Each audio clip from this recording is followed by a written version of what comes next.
Au tableau, là, ça va bien. Artiste congolais. Il y a un tableau mon depuis Kala.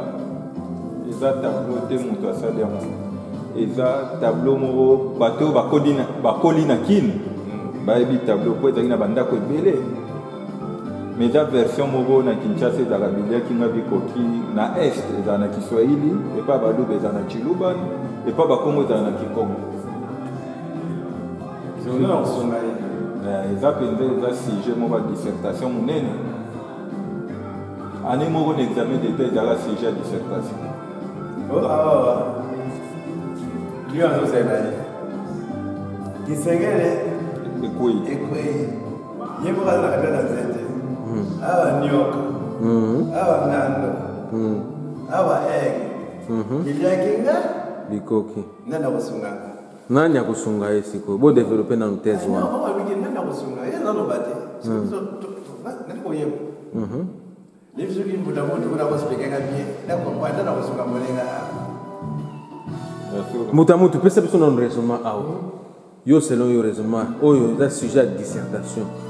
Balobi bilia kinga bikoki. Nani akusunga ngai? Donc sunga ina zalaka la Kongo Yesu ndio sunga. Pour avoir une solution chose à Yesu va comme ça le miracle. Yesu na sens nini parce que on sait bien que le Dieu est le maître des circonstances mais comment? Mais tout peut arriver avec Jésus-Christ, il n'y a rien qui est impossible. Donc au moins histoire où ils ont rappelé une histoire à Mboka. Ils ont rappelé une histoire à Congo ningi tuza sikoyo. Neti neti mutu wana za katikati ya nzete, ils neti biso peuple congolais. Tuza au milieu il y a ba biloko wana nyoso wana tozomona wana. Mais sikoyo nani akosunga biso? Donc c'est la ka nzambe. Ou bien nini? Ou bien il faut se soulever ou quoi? Mais ndekana pe nzambe ndeka salakia. C'est ça justement. Bikela munyo se za Bikela munyo se nenga za donc soki tozeli nzambe tam so ndekana aloba nzamba tindelinga damas tikana dio damas nyoka pe abi Dieu merci nzambe vraiment otindelinga damas. Je pense que koloba nzambe développer dans le koloba nzambe c'est un peu koloba nzambe je pense que c'est facile. Les chrétiens bazalaka au lieu d'affronter problème nzamba kosala. C'est la même réaction na ndenge zo kana Congo na biso. Nzamba kosala prière kiri. Donc bon baoboma biso to sambela baoboma biso te nzamba kosala. Ozana nzalo lio ke no sala bilanga olobino bon na sambela ta mususu mutu mo ba ilanga Damas na wonani. Mais na ka oyo moi je pense mutwana parce que akomaki na mboka. Yeda betaki histoire pour na zamba zalaika yimo. Oui. Akomaki na mboka mais siko ndenge akomelaki ndenga na éviter ndenge ni na komelaki.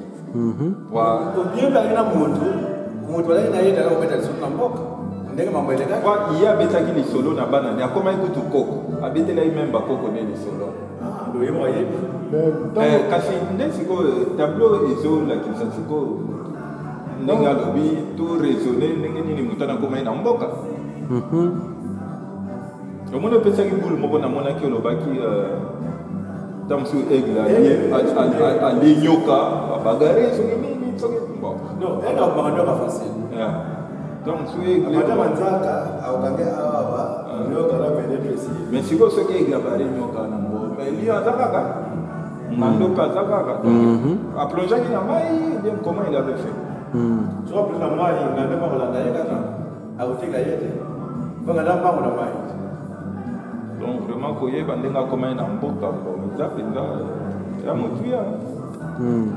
Mais ndenge ya lobi eza situation toujours passer na mboka na biso. La situation to passer na mboka na de tous les côtés.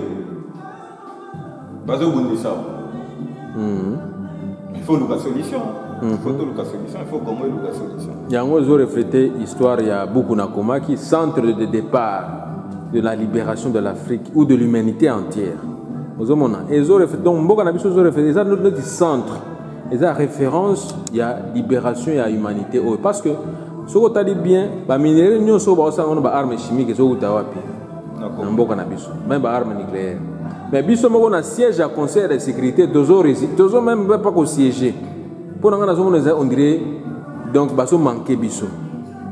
Il faut battre biso na place où Seigneur battre biso, baso biso na place où biso toujours mérité. Donc selon leur choix. Aux hommes aussi longtemps que tout ça dans un contexte, tout ça dans un contexte d'occupation ainsi de suite, que baso considérer biso dans le conseil de sécurité, et ça passe mingi. Et ça passe mingi parce que nous ne sommes pas maîtres de nous-mêmes. Comment se fait que Bisson de Topé sera bango ba arme, il y a des destructions massives. Vous comprenez? Bisson de toujours. Mais justement, nous sommes en Coltan, ils ont en Congo, na Bisson. Vous comprenez? Mais comment se fait que toujours siéger même pas dans le conseil de sécurité? Voilà. Donc, les crimes. Les crimes contre le peuple congolais, il y a se prendre en charge. C'est lentina mokolo. Le bainga tous la baumbu na bango. Donc il y a peut-être ngai na selon image oyo il y a tout mona nenga na zo raisonner bon. Il y a éviter ce qui vraiment yemoko en tout cas maître d'œuvre ko ko yebisa biso so que ça yango ou pas parce que ngana raisonnement na mudu peut-être nengwana. Tout ça prise en otage par la communauté internationale. Tout comme une colonie, il y a la communauté internationale. Bon, je ne sais pas, est-ce que c'est vrai ou c'est faux aussi? Bon, nous avons un devoir dans le Congolais. Les Congolais ont un tableau, les Congolais ont un tableau à raisonner. Tableau, on a seulement justement pour la solution à Congolais, donc, yo ici aux alliés au tali tableau, fanda raisonner yebake muto abimaki ndeli. Mais je vous confirme que muto na bimaki. Azonga kipe mboka kutana ina mwasi na bana nepe ba fanda ki na kimia. C'est bon yo en tant que muto na bimaki ndeli. Les devoirs na pesi na ba congolais. Parce que ce que trouve en mo, to yeba ndeni to libérer mboka. Bon muto na bimaki. Voilà quoi. Merci. Bon, pangi na biso yo selon yo na raisonnement ya maître d'œuvre yemo ba lobi mais selon yo pe parce que vous avez la peine na moi image na yo nengo zo monela au fait œuvre oyo toujours décortiquer siko selon yo na nengo moneli yango na nengo identifier ngo bon pour na yo zo refléter au nini. D'abord vous avez question très difficile donc mettre d'œuvre à lobi que déjà question siko le professeur a fait six questions, va répondre. Donc, il y a réflexion réflexion sur le but qu'il y a malamoko. Donc, il faut étudier parce que ça, question troublant, question difficile. Donc, les autres, il faut réfléchir, pour moins de temps pour réfléchir, pour raisonner. Parce qu'il y a facilité. Ah oui. Il y a pas facilité. La facilité, ah oui, c'est ça. Donc, ça énigme, œuvre, en tout cas, pour Nangaï, on a raisonné tout ça pris en otage. Donc, on ne sait pas quoi faire. Selon le raisonnement, ils ont reflété l'image, on les a clairs et nets. On ne sait pas où se confier. D'où on a encore imaginé, dans le sens que non, on ne peut ni se confier à n'importe qui. La force viendra de nous-mêmes. De nous-mêmes en tant que peuple de décider de dire qu'à partir d'aujourd'hui, Tolingi Souma s'est quitté, Abouo, Piato s'est soulevé kaka pour te sauver Mboka Nabiso. Dès là, on a l'image par rapport à l'œuvre au Saligo. Parce que les œuvres Moko, parce que ce qu'on a bien, à chaque fois, ce qu'on a même Ngando a s'étonné. Ce qu'on a bien côté aigle a s'étonné. Au talipé côté à serpent a s'étonné. Au talipé côté à tigre, ce qui est à lion, a s'étonné. Mais hier, mon copain Coloma Solo a s'étonné. Qu'est-ce qu'on va dire alors? Qu'est-ce qu'on va dire? Le Moutou Azali puissant pour les Gababilos, surtout Niamao, surtout Moutou Azali très puissant. Il suffit que Moutou Alobana Lyon, là-bas. Donc, ils ont sa autorité. Voilà. Voilà. Autorité naïe, surtout Bakokima, Bakozonga, place Bakoti.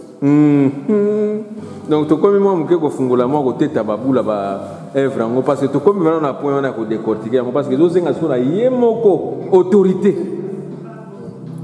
Aux hommes, azwa autorité adolobaka non mais même ata ndenge tomona basango ndenge tosambelaka pasteur alobaka na bandimi na ye nini prenez autorité na baesprit mabe soki baprendre l'autorité na milimo mabe milimo wana so tolobi ebima ekobima eokende au nom de ni au nom de Jésus. Alors biso pe c'est la même chose. Au nom de quoi? Au nom du pouvoir oyo ba ancêtre na biso ba pesa biso soki to telemeli masolo oyo ya mboka na biso okomona ke bato ba kozanga esika wakende ba kozanga esika mais to tika na de côté corruption et kende ainsi de suite on a biso moko so to prendre vraiment autorité makambo nyonso ko c'est la même na kati ya beaucoup oyo to développer kala mingi je développer ça de la prise ya autorité à biso moko en tant que peuple. Surtout biso ba Congolais faut tous la vérité, tous la transparent, il y a moyen de faire avancer biso. Surtout la vérité mais la vérité. Voilà. Transparence faisable. C'est ça. C'est ça. C'est ça. Likamboano lobi na nyati kutu sete na kati ya buku wana tokotanga kala mingi te. Ceinture à sécurité, na ceinture à vérité.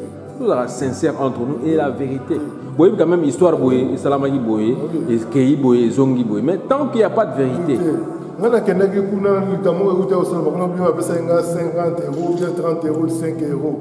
Mais il faut qu'on ait un 50 euros pour Pamba. Il faut qu'on ait 5 euros. En tout cas, voilà, nous ne parlons pas le même langage. Donc, aussi longtemps que dans le contexte, il y a Bissomoko Banamboka, toujours la vérité, on n'est pas sincère entre nous, rien ne va marcher. On vous dit que le pays est occupé. Le pays est occupé ou pas? Posa ya kolia mbongo, posa ya kobonga bango moko, na bungu na bango, voilà des bavantriotes. Donc bazo kanisa baninga te. C'est ça. Si ko na contexte ya œuvre na yo, hein, monsieur Romain, ndenge nini oko lo bana biso ke? Est-ce que na contexte ya œuvre na oyo dans notre pays aussi, est-ce que tout ça faire na bavantriote, na apostologue et tout ça, vrai ou faux? Si. Oui. Égoïsme eza makasi, va tala makambo na bango ndenge bolobi, ndenge bato balobaka. Toza na classe dirigeante moko na mboka na biso, non seulement baza ba dictateur, mais elobaki pasteur Ekofo na Mosengo ba décrivaki yango bien. Baza basali ya Nzambe, baza bato basala bakambaka bato ebele, babengaki kutu bango ba médiocre. Mieux vaut que tous à la table criminel, tous à la médiocre. Médiocre, pas qualifié en terme. Parce que les criminels, nous sommes les sarapés, les criminels. À Kabeti, Bakoulane, Sogi Wapi, Ayibi Pomwake, Neti Robin de Bois. Robin de Bois est un criminel. C'est ça, oui. Il aidait les pauvres. Ceux qui sont médiocres. En tout cas, et même je pense que les gens sont gentils. Donc il faut pas nous faire terme, monsieur. Non, c'est un peu de pasteur Ekofo. Tout na monseigneur, monsieur, on va nous faire terme, monsieur. Pour que ça va être médiocre, donc c'est moins bien. Il faut pas nous faire la latin, surtout monseigneur, monsieur, on va y aller au latin bien. Alors que la bas terme, mon bobo. Donc, bazota la gako ya bango. Mabumuna bango. Mabumuna bango, mais ils ont commis ça na bateau.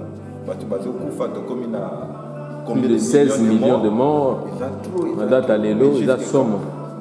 Alors que dans le niveau à Rwanda, on parle de 800 000 tués. Chez nous, ce sont des millions.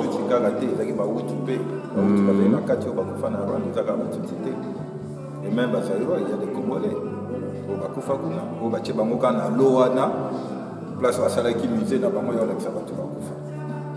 Donc, en revenant à tableau d'ambition, je pense que le tableau est sa grande puissance, selon moi. C'est de sa grande puissance. Où il y a USA, symbole à USA, il y a aigle. Oui. Je vous en parlerai. Oui. Et on a mon avis que Belgique a un parti mon problème en Boka depuis l'histoire. Donc l'air Portugal a tiré biso mutoya qui pendant que baby samboka na biso malamu ya Belgique. et nazwaki Belgique na représentaki par un serpent na banza kotali drapeau nyoka oui bango bazala nyoka makambo na bango soit bazokotela biso soit bazokotela biso te et puis erreur bameli osili donc nyoka na eza Belgique eza représenté par Belgique Lyon namonaki bapuissance anglophone à part USA namonaki Angleterre na représenté par Lyon parce que na Angleterre Lyon est un symbole ya mboka na bango la puissance et même États-Unis on a tout bien États-Unis za moi en Angleterre spirituellement Angleterre avec États-Unis na makasi États-Unis batu mingi politiquement balobaka États-Unis azo diriger Angleterre même wana bango nde balobaka bongo mais spirituellement bato bakota banda kwana bayebi ke eza lokuta Angleterre nde ezaka États-Unis sala bo ya fandi na ye États-Unis asala donc États-Unis aza neti mwana na bango muta makasi père akoma levier so batumoli États-Unis aza kendo betela mamutwana mwana tosi mais bino bomona mwana nda ocha lwa na quartier mais père wana nda tindaki père wana ye wana oyo eza puissance à mai nga basiatique namona bango neti bato bauta na mai baba na mai namona mpona nga namona baneti baza bato ya mai et puis to matato kitalelo basiatique bakomi grande puissance la Chine parle oui na makambo mboka na biso bamini nyonso na oyo na katanga surtout ce sont des Chinois ne baokonza ngo na ndenga mokete et puis makambo mingi tosalama na mboka na biso osalama partir ya Chine mpe à part ndenge toloba Europe na anglo-saxon nde na représentaki ngando oyo ba puissance wana oyo ya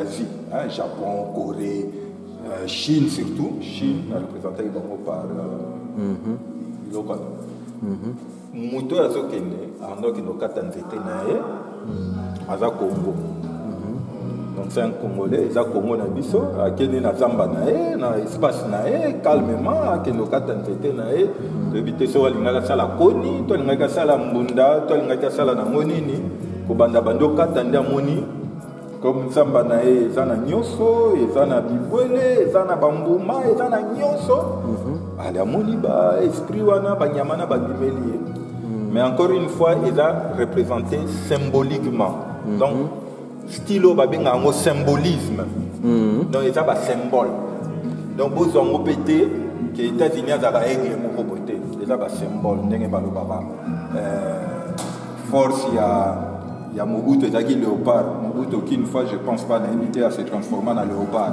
mais c'était une façon de dire que symbolique na ezalaki léopard moto oyo l'air babiloko na nyonso ebimelaki ye à la fin il s'est retrouvé na mboka na ye pour dire que Congolais boyeba d'une manière ou d'une autre mokili mobimba ekoki kosinir contre biso à la fin tokolonga comme pour dire que tout ça peuple balonga ça prendra le temps que ça prendra sikoyo kodépendre na biso kolonga yango ekosala temps nini mais tokolonga mais kwa tolonga sikoyo il faut s'organiser ceux qui te donnent la poste à s'organiser si ça va prendre longtemps et vous avez dit parce que le pays sera Togolonga donc toi à Komaï Namboka il s'est retrouvé dans son village avec ses enfants ses petits enfants voilà mais si vous n'avez pas tout comment il a fait dans le bis on a passé nos devoirs pour avoir un travail intérieur il y a beaucoup de mutu na mutu aza na réponse na mutu moto akoloba ki azwaki réponse mutu na mutu akozwa réponse ça va matondo